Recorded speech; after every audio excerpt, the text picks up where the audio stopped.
Economy India, author, reform, activist, and public intellectual, Ghaziabad, Uttar Pradesh. We welcome you, sir. Thank you. It is also my honor to welcome our very own Dr. S.R. Keshav, sir, Senior Professor of Economics, Coordinator, Take the photo, we can course, okay. Bangalore University, Bangalore. We can give it to a student. Okay. Professor of University.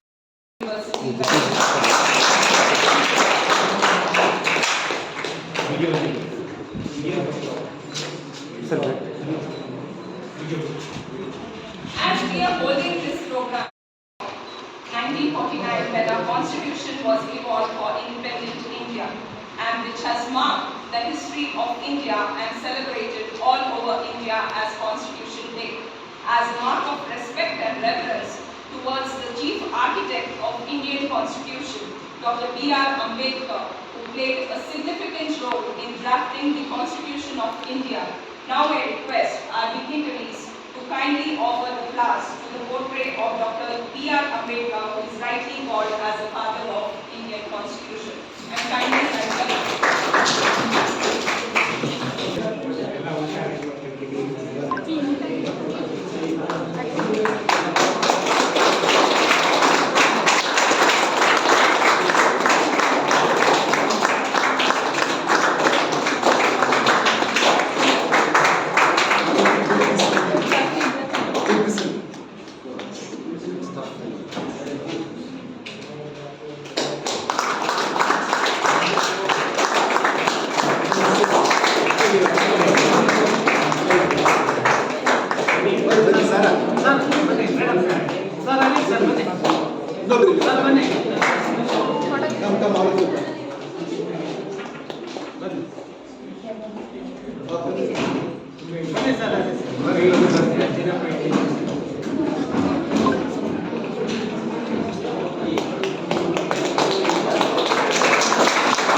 regularly for columns for more than 7 newspapers on socio-economic and socio-political issues.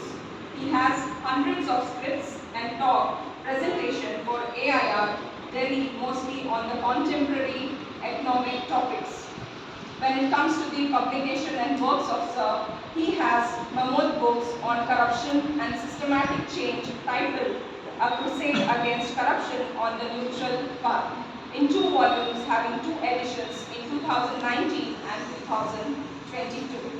A Crusade Against Corruption book was unveiled by Deputy Chairman Rajya Sabha, Mr. Harivansh. This book got selected in Indian International Center, Delhi for their book discussion event, which was held on 27 May 2019. Program was taken by Professor Anand Kumar, sociologist from JNU. His second book, A Dialogue on Systematic Change, has also gotten published in a half a dozen English diaries and also awaited to be published in some economic journals. Both books have more than 1,000 copies, got sold out, and it has a privilege to be subscribed to all the top universities of India and acclaimed institutions like Parliament Library, Central Secretariat Library, Tinmurti Library, etc., along with American Congress Library. Sir has also traveled to various places, visited southern European countries like Germany, French, Switzerland, Australia, Spain, Italy, Monaco, and studied their socio-economic conditions. With this warm profile, it is my privilege to call Manohar sir to kindly address the gathering.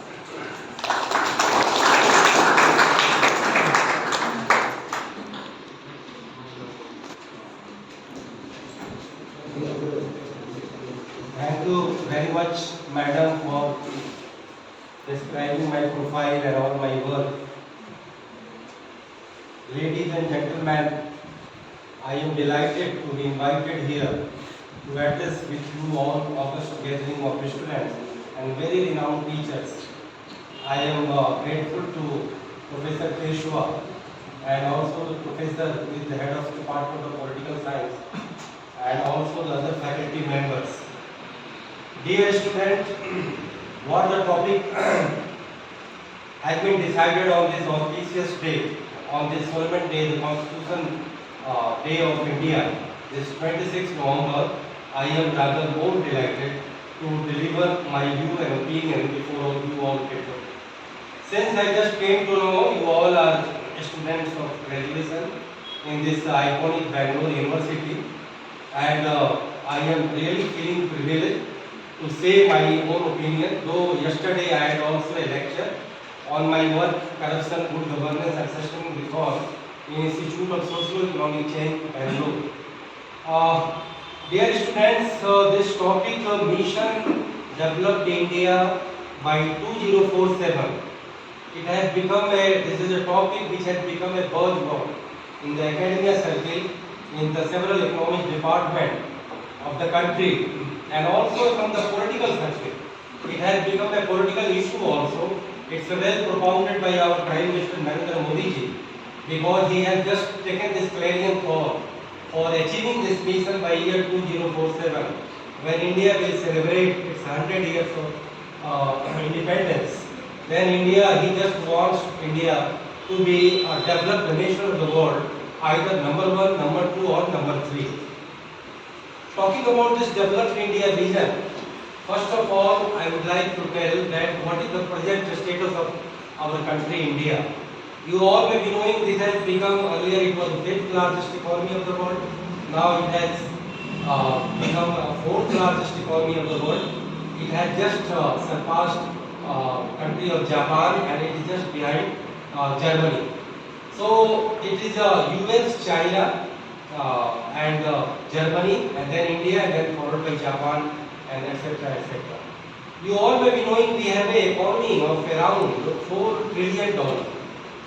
It has just surpassed it and the country is achieving the goal of becoming 3rd largest economy of the world by years to come, particularly in year 2030.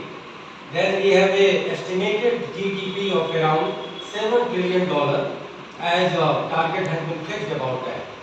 And you all may be knowing about that since I have come with my PPT presentation, but sir told me you have to just give extra code speech before the graduate students, and they may be knowing about the simple thing of developed India vision, and they also ask their question what their query they have.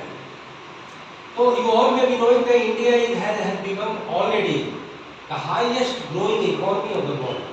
The post-corona period, India has got that tag. Earlier it was, this tag was tagged with China. China was the fastest growing economy of the world for the last 20, 25, 30 years. And now India has got that tag because of so many things, because China has just gone down in terms of its economic development. They have a long corona problem and other some structural bottleneck they are facing. And every country has to face that. But now India has got that opportunity and it is running high and high. But our growth rate is just hovering around 6%. Yesterday I was just going through one literature sent by Press Information Bureau. So then I came to know that most of the international ranking agencies like World Bank, IMF, Moody and also Indian agency, you can say the regulator of money market, Reserve Bank of India, they all have a projection regarding Indian economy that is around 6.5%. And the same projection has been done for the coming year 2026 and 27 also. So on that note, if India has a consistent 6.5% growth rate or 7% growth rate, then it is being projected that country could or might be achieving that target of around $15 trillion or $20 trillion or 25. It is all about projection. But by year 2030, we have a projection of becoming $7 trillion economy. And on the present growth rate, our projection is, it may be like that, but it is not necessary. We have a consistent growth rate of even 6.5%. Though we need growth rate in double digit, 9-10%. Once we have just done the double digit growth in the 2010 decade, but now that has not been possible. After demonetization, we have a consistent 5 years around growth rate. But after Corona, we have a 8.5, then 7, 6.5, and like that. So we can't claim that we have a consistent growth rate of 6% plus in the coming 23 years. Because sometimes we have a high inflation, sometimes we have a calamity situation, sometimes drought, sometimes flood, sometimes cyclone. Yesterday we heard about the volcano erosion in country. So you just keep this mind, you have an average growth rate of 5% in the coming years. Because you all know in the three sector, agriculture, primary sector, secondary industry and tertiary, the service sector, and Indian economy has a major share of services in its GDP. That is not supported by our economists. They say a country has to pass through manufacturing revolution, they must go through higher agricultural productivity, but that thing do not apply with Indian economy, and we are still a predominant service predominant economy, and we have 60% share of GDP come through services. Though we are a high manpower economy, we are the largest populated country of the world. You may have an advantage of this, or you may have a disadvantage of this also. Though the population growth rate has been controlled around 2, that is also a good sign. We cannot act like China, because China is not a democratic country, we are a democratic country. Slowly and steadily we were able to check our population with 2 per family, 2.1 or 1.9, like that. So we have a stabilized population in our own term. There is nothing wrong in this. But the thing is that how can we more efficient, skilled and productive our manpower? Because under the GATT rule or under the WTO rule, there was no very lofty provision of free labor trade in the world. Every country has their own law, they have their own visa law, passport law, etc., etc. You don't have a free flow of labor throughout the world. Otherwise, if this provision would have been there, there is much advantage of that. But still, India is the highest remittance earning economy. You just see the data, we have around $90 billion remittances come from the different parts of the world, and we have 2 crore NRI or the overseas citizen, Indian citizen in the world, and we are the largest earner, followed by China, Philippines, and Mexico, and like that. So these are the good things. But talking about the present status of Indian economy in growth term, this is the scenario of the 6% or 6.5% growth rate. Though we have tracked the highest growing rate of the world, but I think 6.5% is not substantial, is not adequate enough to meet the developed nation tag by year 2047. So this has to be taken into account. And now talking about so many things related to our growth rate. So you may be knowing that we are in the bracket of 6.5%, but after 2030 there is one projection we will have a 7% growth rate, and after 2040 we will have a lowering down of growth rate, because all economy has its own potential and that has its own limitations also. And you can't tap the all potential of economy all the time. You take the example of US economy, which is the largest economy, $32 trillion economy. They don't have growth rate more than 3%, because their economy has already been tapped and they have got the limitations. The same thing I think applies with China also, and also with the Western European countries also. So India has got the chance, because it has a democratic dividend, it has a big market, it has a 45% middle class people who is the big consumer of so many items, the domestic items and also the foreign manufactured items. Talking about the developed India region, I would like to take the example of the GST reform, the recent GST reform. Earlier we had 4 or 5 slabs that has been reduced to 2 only. One has a 5% rate and another has 18% growth rate. And after the reduction in GST, we have a lowering rate of inflation. That is a very good sign for the macroeconomic indicator, because it is one of the sign of macroeconomic indicator. Your inflation must be checked and within the limit. And I thank the Reserve Bank of India, who adopted a very tight money policy for the last 7-8 years, and they never allow repo rate more than 5.5%. It enabled there's some tight money policy, and it ultimately brought the situation of inflationary control in our economy. And for that matter, India can get a lesson, because when you have a lower rate of inflation or within the limit inflation, you can do so many things. You can go for even cheap money policy also. You can allow more loan, more investment, more saving, and allow more investment to come in the economy. And after the GST reform, there was one good example that we have a huge demand, domestic demand for so many things. And now the Diwali, the festival offer, it has around 6 lakh crore economy. Around Indian consumers, the domestic buyer and the domestic demand has just galvanized the momentum of our Indian economy, which was facing some jolt from the external front in terms of Trump tariff and so many trade barriers. Though government of India is trying hard to make FTA, foreign trade agreement, with so many countries.